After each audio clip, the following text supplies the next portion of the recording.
You had mentioned a cozy relationship with Democratic leadership, and you also had mentioned delivering for El Paso. I think it was earlier this month, or perhaps in August, Congressman's office sent out a press release marking $1 billion into the El Paso community from the federal government. Your critique of that: too much, not enough? What would you have done differently? It's hard to know where the congressman plays a unique role in the federal dollars that come into El Paso. I receive a press release literally every single day from the congressman's office. Congressman Reyes announces X dollars for El Paso school districts, announces X dollars for this or that program. That's great. That's the federal government sending money that you and I as El Paso taxpayers paid into the federal government back into El Paso. I have yet to see any evidence or proof that the congressman's ever played an individual or unique or definitive role in bringing any one of those dollars back to our community. For example, to answer your question about the $1 billion that he seems to be taking credit for bringing to this community, number one, that's a federal decision that's made by formula. Number two, much of that money comes in at the state level. Like one of the biggest pots of federal stimulus money was for transportation projects. That goes to the Texas Department of Transportation. They then allocate that money throughout the several different TxDOT districts throughout Texas. The El Paso district is one of them. It's no accident that we have Ted Houghton as a commissioner in the Texas Department of Transportation, who's helped to steer and push El Paso projects so that they receive some of that funding that they've been missing on for a long time. So whether it's the stimulus money, whether it's Fort Bliss, whether it's any number of issues that the congressman has associated himself with, my feeling is that where there have been successes, they've been community driven. There have been a lot of players. I'm not saying the congressman hasn't played a role. I don't think he's been the defining role, and I have yet to see any evidence to the contrary. Let's flash forward and let's say, for the sake of argument, you win the Democratic primary, which by default would make you congressman in El Paso. So what would the Congressman O'Rourke agenda look like in Washington? First and foremost, without a doubt, we need to focus on jobs. We, over the course of this summer, very nearly hit 11% unemployment in El Paso. That is an unacceptable level. It's several points above Texas, and it's a couple of points above the national unemployment average. This is a few years after El Paso was, for the first time in my life, under the national unemployment average. And so how do we do that? It's nice to talk about jobs. How do we actually see the unemployment rate drop? How do we employ more El Pasoans? But more importantly, I think, how do you do that as a congressman? I mean, how do we do that? How do we do that from the federal level? Fort Bliss is great, and we can make even greater improvements on that. One of the things I'm hearing loud and clear from local businesses, contractors and subcontractors, and the tens of thousands of employees who work for them, is that they haven't seen enough opportunities, given all the construction and activity at Fort Bliss, for the local business person and all the people he employs. We need to do better. But as great a driver as Fort Bliss is, the dominant economic driver in our community is Mexico, Juarez, and U.S.-Mexican trade. $70 billion, which is 20% of all U.S.-Mexican trade, passes through the El Paso and Juarez ports of entry. Furthermore, millions of border crossings, Juarezans coming north, Juarezans going back south, and sometimes El Pasoans traveling south and north, are made over our bridges every year. And between those two activities, the trade and all the attendant warehousing, logistics, manufacturing, parts suppliers on this side of the border, managers who live here, who work in Juarez, etc., there are tens of thousands of jobs in El Paso dependent on that activity. Of the $1.5 billion that Juarezans spend in our stores and our economy every year, there are thousands, if not tens of thousands of jobs dependent on that.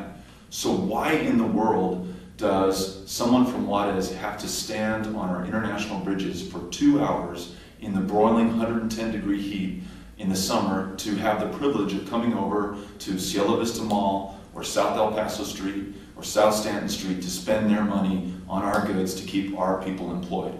And I have seen zero movement on that issue from the congressman and from Washington, D.C. over the last 10 years. There's We're lots. talking about customs enforcement. I mean, customs resources there. We've seen I think it's a tripling number of Border Patrol agents on the border, but no additional funds to customs. Right. And that's what would theoretically speed up the line, correct? There are a number of things you can do to speed up the lines. Just looking at the shoppers who want to spend money in our economy and keep people here employed. Number one, you can staff those bridges. Customs and Border Protection officers are desperately needed. Two, you could have a much better process for getting people through there. The processes that transition someone from primary to secondary inspection could be sped up tremendously. Third, and probably most importantly, why are we using 19th century technology, the same technology that was used, frankly, when the bridges were first constructed in the 1800s to pass people across into the United States? Why aren't we using more biometrics? Why aren't we using more safe, identified traveler documentation and information?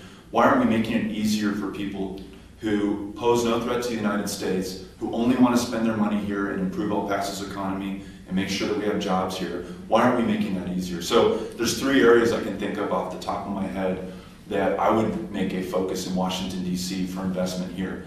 I think, to touch on a previous question and anticipate a future one, you know, the stimulus program that the Congressman is touting that's brought this investment to El Paso, and the President's Jobs Act, which is code for the second stimulus act, I think are wonderful in intent, have had some positive impact in El Paso. Where I'd love to see that money and those resources focused is where we desperately need it the most. Our ports of entry, our bridges, the true economic drivers in this region, Medical Center of the Americas, and providing more contracting and subcontracting and work opportunities for everyday El Pasoans with all this federal economic activity taking place. So, to sum up, Congressman O'Rourke's agenda day one is jobs and investing in the infrastructure here that's needed to create more jobs and keep the jobs that we have. More of a operational question is, how do you make that happen with a Tea Party Congress? I mean, one of the things that they've been, and I think a great part of your critique that you've just laid out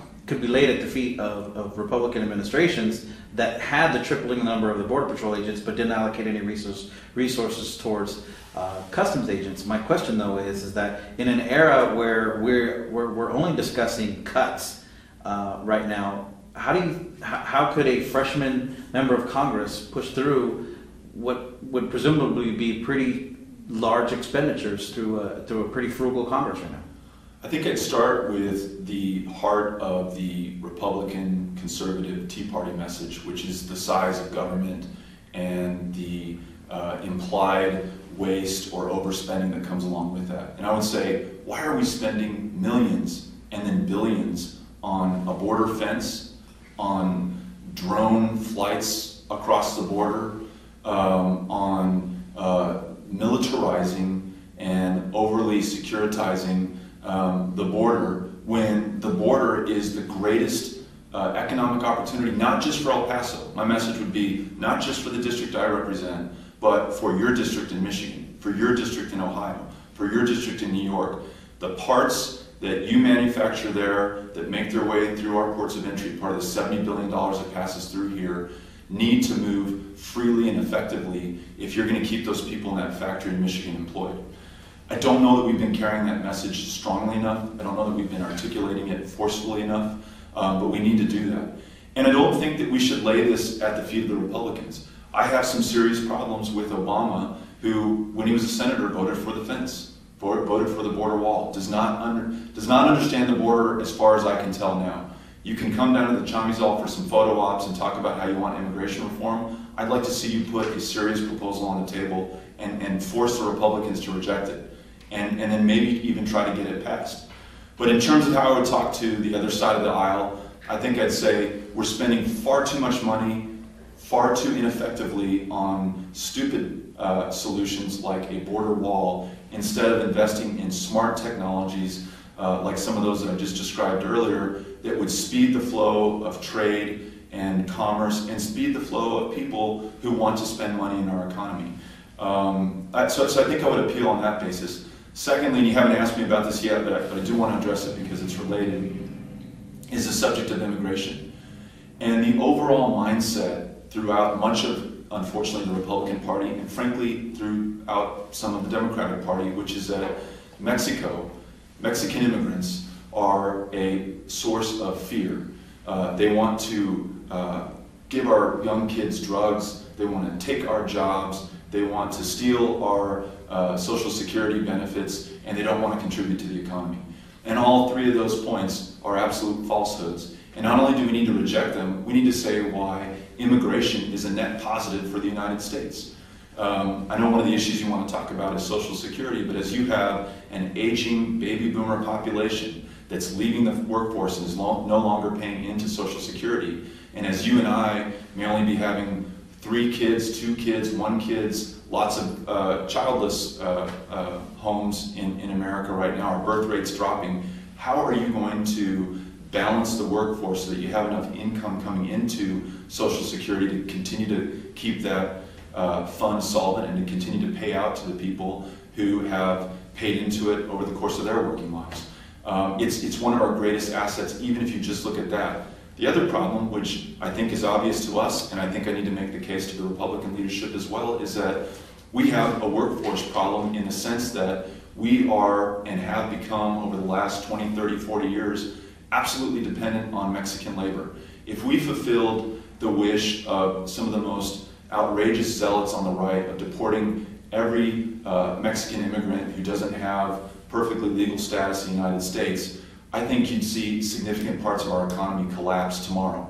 So I think you need to, and I've tried to do this in any of the tough subjects that I've brought out while at the city, you need to have a rational adult conversation about what different policies would entail, how they would help and how they would hurt us, and leave the emotion out of it and the fear out of it and just talk sense to people.